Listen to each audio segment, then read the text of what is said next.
പണി സൈറ്റ് കിടക്കുന്ന കിടപ്പ് കണ്ടില്ല. ഒരുത്തിനും ഒരു ഉത്തരവാദിത്വമല്ല. എന്റെ വായിന്ന് അവന്മാർ കേൾക്കും.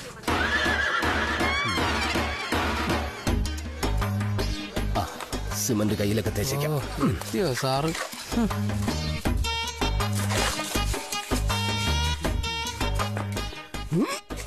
ഇതിനൊക്കെ വെയിറ്റ് കൂടി തുടങ്ങിയ ആകെ ടയേർഡായി. 11 മണിയുടെ ഇടച്ചായ കുടിക്കാൻ പോയാലോ? അതിന് സമയമായില്ലല്ലോ, നീ ഇപ്പൊ വന്നേലേ ഉള്ളൂ. വന്നോണ്ടല്ലേ പറഞ്ഞത്. എന്നാ പിന്നെ ഭാര്യയായിട്ട് സൊല്ലാം. ആ ഡേ, ഞാൻ ഉച്ചയ്ക്ക് ഉണ്ണ അങ്ങോട്ട് വരും. ഇവിടുന്ന് 10-24 കിലോമീറ്ററല്ലേ ഉള്ളൂ.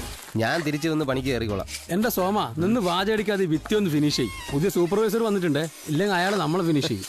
ഡാ സണ്ണി, എന്നെ പോലെ സ്കിൽഡ് ലേബേഴ്സ് അങ്ങനെ ചത്ത് പണിയെടുക്കാറില്ല. അവരുടെ ബുദ്ധിക്കും പ്ലാനിങ്ങിനുമാണ് ക്യാഷ്. എത്ര എഞ്ചിനീയേഴ്സ് പ്ലാനിങ്ങിലെ ഡൗട്ട് ചോദിച്ച് എന്റെ അടുത്ത് വരുന്നെന്ന് നിനക്കറിയോ? ഇന്ന് രാവിലെയും കൂടി വന്നിരുന്നു ഒരുത്തൻ. കുത്തബ് മിനാർ ചരിഞ്ഞു പോകാൻ കാരണം എന്താണെന്ന് ചോദിച്ചോണ്ട്. എന്നിട്ട് നീ എന്ത് പറഞ്ഞു? ഞാൻ പറഞ്ഞു, വലിയ വലിയ സംഭവങ്ങളൊക്കെ അല്പം ചരിഞ്ഞ് നിൽക്കുമെന്ന്. ഉദാഹരണത്തിന് നമ്മുടെ ലാലേട്ടൻ ഫുൾ ടൈം ഇങ്ങനെ ചരിഞ്ഞല്ലേ നിൽക്കുന്നത്, അതുപോലെ അങ്ങ് വിചാരിച്ചാൽ മതി എന്ന് പറഞ്ഞു. പണിയെടുക്കടാ. ഞാൻ മുകളിൽ പോയി അല്പം കാറ്റ് കൊണ്ടിട്ട് വരാം. വിയർപ്പിന്റെ അസുഖമുള്ളതാണ്. ഏയ് പ്രേം. ഹായ്. അതെ,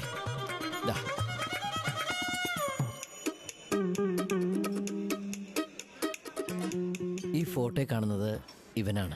ഞാൻ പിന്നെ ഈ നിൽക്കുന്ന കുട്ടിയില്ലേ, ഇതാണ് അവന്റെ കാമുകി. പേര് PP രമണി. രമണി PP. അതെ. Don't try to fool me. I'm an MBA holder. English പേര് പറയായിരുന്നു.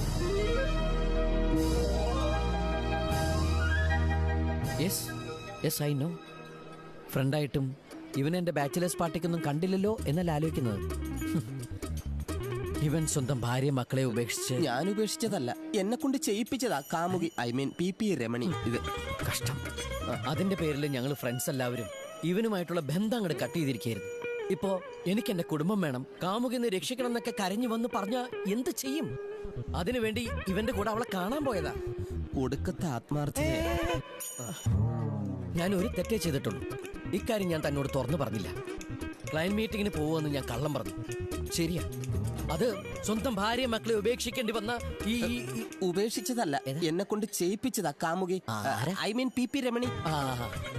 അങ്ങനെയുള്ള എന്റെ ഫ്രണ്ട് മറ്റുള്ളവരുടെ മുമ്പിൽ നാണം കെടരുത് എന്ന് വിചാരിച്ച് ഞാൻ പറഞ്ഞു പോയതാ. എന്റെ ഫ്രണ്ടിനോട് ലോയൽറ്റി, കമ്മിറ്റ്മെന്റ്, എന്റെ സിൻസിയാരിറ്റി പറഞ്ഞുപോയി. ഇതൊന്നും അല്ല ആത്മാർത്ഥത, ഇനി ഒരുപാടുണ്ട്. ഇതിനെല്ലാം കാരണക്കാരി ആ PP രമണിയാ. അവളെ കില്ലണം, സോറി കൊല്ലണം. Sorry.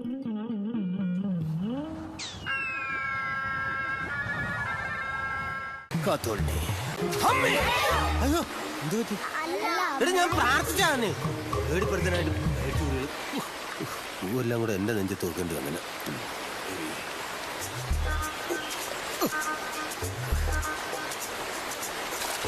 അതെ, ഈ സുശീലം കൊച്ചിടം പറഞ്ഞൊക്കെ ശരിയായിരിക്കും. ശരിയാണ്, എനിക്ക് അനുഭവമുണ്ട്.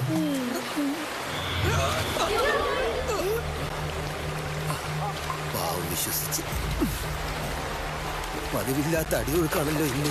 ദേവി, എല്ലാരും നോക്കുന്നു.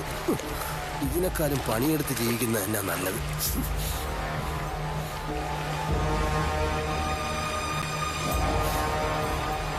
ഇതെന്ത് പോയത്?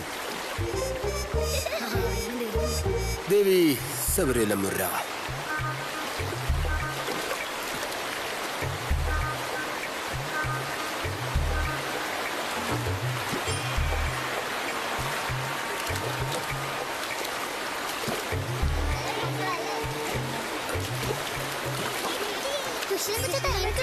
പ്രാർത്ഥിച്ചിട്ടേ തരത്തുള്ളൂ. സബരിലമുറ. ധൈര്യമായി കൊണ്ടുവച്ച് പ്രാർത്ഥിച്ചോളൂ. ബഹളം കൂട്ടല്ലേ, കാശ് നിന്ന് എല്ലാവർക്കും വീതിച്ചു കൊടുക്കും. സുശീലൻ കൊച്ചേട്ടാ, ഈ ജന്മത്തിൽ സുശീലൻ കൊച്ചേട്ടന് മാത്രമേ ഈ പുഴ കടക്കാൻ പറ്റത്തോളന്നല്ലേ പറഞ്ഞത്? അതെ, പക്ഷെ എന്റെ മാമൻ ഇവിടം കടന്നിട്ടുണ്ടല്ലോ.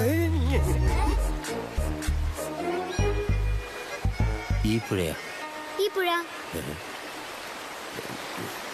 നിന്റെ മാമനിപ്പോ എവിടെയുണ്ട്? ഗൾഫില്.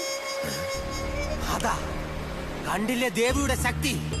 ഞാനല്ലാതെ ആരെങ്കിലും ഈ പുഴ കടന്നാൽ നാട്ടിൽ നിർത്തില്ല ദേവി, ഓർത്തോ?